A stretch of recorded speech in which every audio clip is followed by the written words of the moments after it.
This promise of justice. What would happen if this promise was broken? History is full of examples, and I would suggest reading about it, especially now as it is actively being rewritten by liars and thieves or drowned in noise, isolated behind paywalls. To defend against the diabolical, we would need to empathize with them.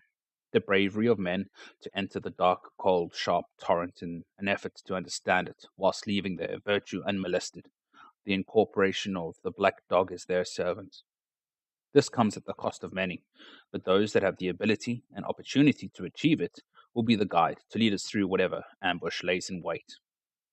Times of hope, led by men who have none, the forge of working the knife edge in the realm of chaos where only one way is left to reach the peace of spirit that these times have robbed us on, or death to us and ours, now and who might follow. To have a vision grants the door and the lock, but not the key. Assumption as a coordinate provides aimless wandering, even in the case of a known destination. The ability to accurately perceive your current position and state is the key, the true starting point from which your map will serve to guide you. The rare strength of not lying to oneself. When that foundation is made, you can enter the stream of evil and pass it without damage. You can ask questions about the state of our existence in society without fear or faith of or in the true answer. To be at rest whilst seeing causality move from one frame to the next. When injustice is done in a land that claims that justice is in fact prejudice, and the pillars of that society are the target of that injustice, then who is truly afraid? Those whose anger is slowly building to revolt, or those who use that injustice to secure their own power? If their power is lost, how would they perform in a meritocracy or a free market? And in this hypothetical market, who on average would rise to the top? A pipe dream, perhaps unworthy of consideration right now. However, we are in a state of injustice and corruption, and the body that is gathering its limbs and developing and honing its senses to stand against that malevolence is sourced mainly from one stock.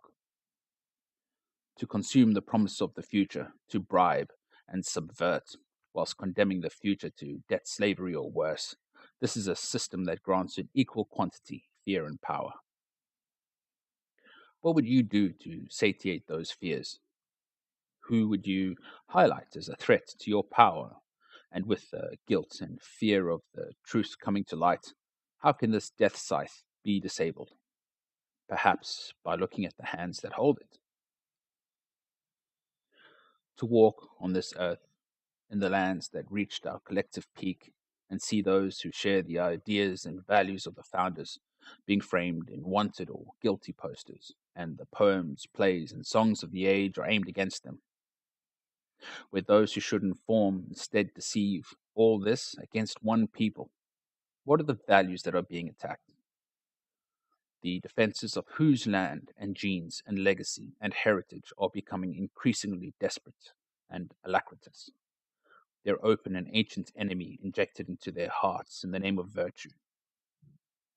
With whom has the promise of justice been so blatantly broken while their vulnerable get raped, enslaved, murdered, and indoctrinated?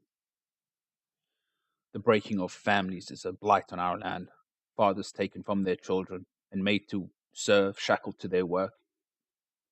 These things I talk about are not new to the earth nor to civilized man. Do those who guide the robot not have even a most basic understanding of history? Or is it the machine's individual parts that lack memory? The reaction is predictable. The formation of the alt right was predictable. Would they serve as justification for state led violence or the removal of the rights of certain people? Are we not already dehumanizing one demographic? Are we not already used to power and justification, hungry overreach as a response to terrorism in the West? Who are these vestigial limbs of liberty and enlightenment values, and who seeks to iron out the uncomfortable waves in the tapestry that these individuals create? The tapestry that once told the story of the development of the mind and emancipation from dogma now serves as a rug to warm the feet of those who seek to remove themselves from the cold bite of reality. It will not do to lose the perspective of the continuum in search of individualism, and it will not do to lose yourself to the business of the greater family. Whatever the outcome of the argument, the lesson to learn here is that anguish comes as a result of the dereliction of duty of the free men in peacetime to maintain their arguments and constantly fight back the reach of the shadow, regardless of how comfortable life is. Do not become one dimensional and reactionary, decaying in comfort and ignorant distraction. What would give a man the incentive to put down his distractions? The pressure of internal thought and the gut wrenching revulsion and interest that viewing the void from the precipice edge would buff him with? It's a curious thing when the living emulate the dead as an avoidance to the pain of life rather than embracing that which gives life meaning in spite of the pain. They talk of abstract planes, only to live in chains of their ego's creation.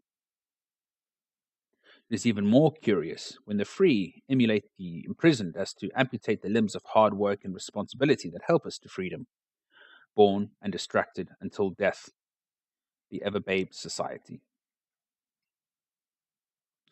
The sideshow of curiosities continues with those who seek to destroy the certainty of reality and undermine their own future to grant some respite from the question that the atheist who has not resolved the why behind God's creation by man asks: what can I do to avoid the passing of my mortality without the blinding of dogma?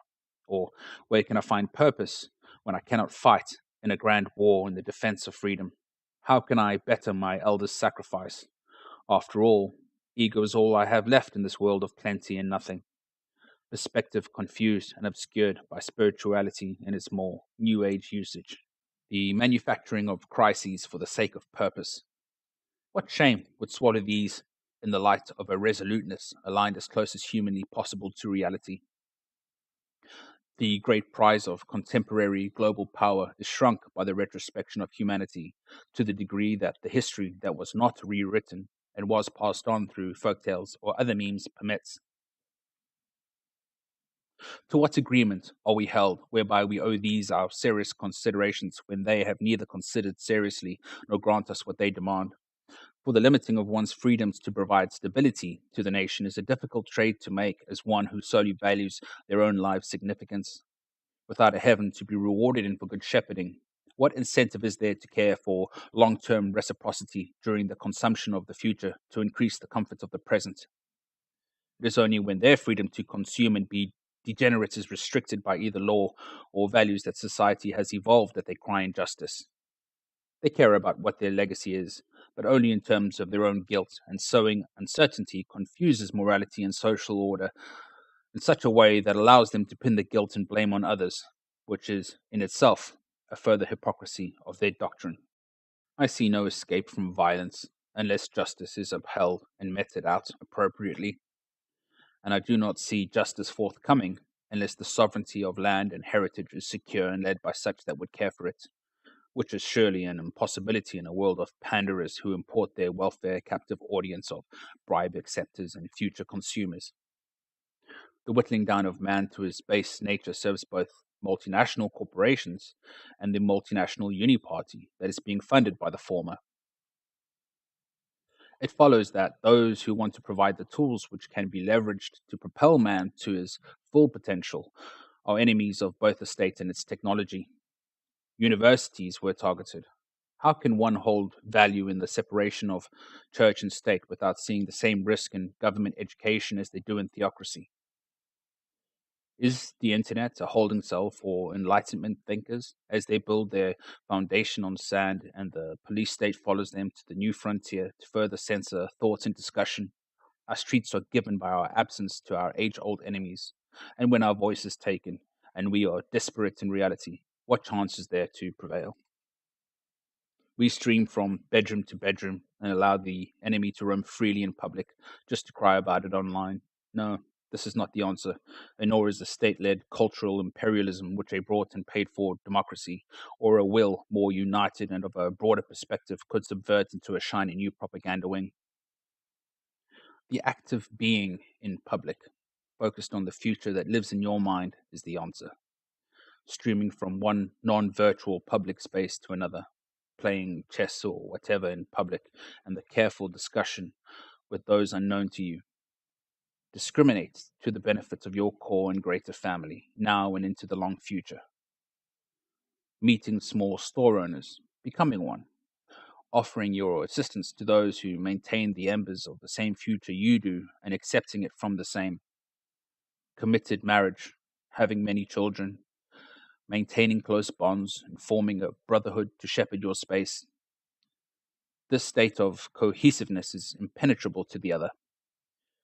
These thieves of our heritage and homeland will look to easier targets or find themselves washed up on the rocks. Take back your community by going back into it. One relationship, one family, one street, and one community at a time. Do not shut down those who are making an effort to meet in public either. Support them and challenge them there. Do not become the justification to release hell on earth without trying everything else first, and do not walk away from duty. Be considerate. Do not become a victim of an ambush by reacting so predictably. We have the world's amassed knowledge at our fingertips. Formulate plans first, then enact them. If you are saying that your perception is of a higher resolution than your enemy, then make predictions based on your belief and build those into your plans. They will surely lose if you are correct. The problem is clear. It is the solution that evades us. Do not be misled by those who deny anything is wrong, or by those with a perspective that is broader than one generation. Compete at that level and lead yourself. Become the man that you see yourself existing as in your mind's future and do it in public view.